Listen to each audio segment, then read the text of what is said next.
കടകംപള്ളി ഭൂമി തട്ടിപ്പിന് ഇടയാക്കിയ വ്യാജ തണ്ടപ്പേർ റദ്ദാക്കി. തട്ടിപ്പിനു വേണ്ടി സലിം രാജും സംഘവും സൃഷ്ടിച്ച 3587 എന്ന തണ്ടപ്പേരാണ് തിരുവനന്തപുരം ജില്ലാ കളക്ടർ റദ്ദാക്കിയത്. ഹൈക്കോടതിയും വിവിധ അന്വേഷണ ഏജൻസികളും UDF സർക്കാരിനോട് ആവശ്യപ്പെട്ടിട്ടും റദ്ദാക്കാത്ത തണ്ടപ്പേരാണ് ഇപ്പോൾ ഇല്ലാതായത്. കടകംപള്ളിയിലെ ഭൂമി തട്ടിപ്പിന് വഴിയൊരുക്കിയ വിവാദ തണ്ടപ്പേരാണ് സർക്കാർ റദ്ദാക്കിയത്. കടകംപള്ളി വില്ലേജ് ഓഫീസിലെ തണ്ടപ്പേർ രജിസ്റ്ററിലെ ശൂന്യമായ പേജിൽ വ്യാജ തണ്ടപ്പേർ എഴുതി ചേർത്തായിരുന്നു തട്ടിപ്പ്. UDF സർക്കാരിന്റെ കാലത്ത് തന്നെ നിരവധി തവണ ഇത് റദ്ദാക്കി കരമടയ്ക്കാൻ അനുവദിക്കണമെന്ന് തട്ടിപ്പിനിരയായവർ ആവശ്യപ്പെട്ടിരുന്നു. ഹൈക്കോടതിയും റവന്യൂ വകുപ്പ് പ്രിൻസിപ്പൽ സെക്രട്ടറിയും റവന്യൂ ഇന്റലിജൻസും തണ്ടപ്പേർ വ്യാജമെന്ന് കണ്ടെത്തി. കേസ് CBIക്ക് വിട്ടുകൊണ്ടുള്ള ഉത്തരവിലായിരുന്നു ഹൈക്കോടതിയുടെ കണ്ടെത്തൽ.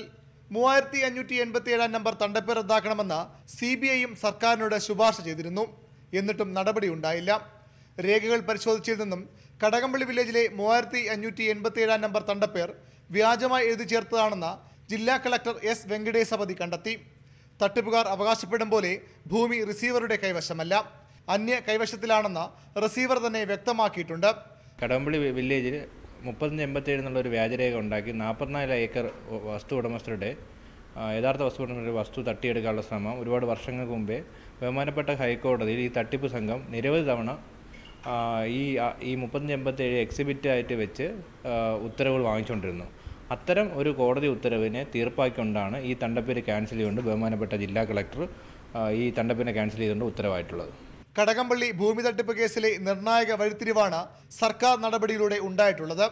തണ്ടപ്പേർ റദ്ദാക്കിയതോടെ കടകംപള്ളിയിലെ 100-ലേറെ കുടുംബങ്ങളുടെ വർഷങ്ങളായുള്ള ഭൂമി സംബന്ധമായ പ്രശ്നങ്ങൾക്ക് പരിഹാരമാകും. VV Arun, News 18, Thiruvananthapuram.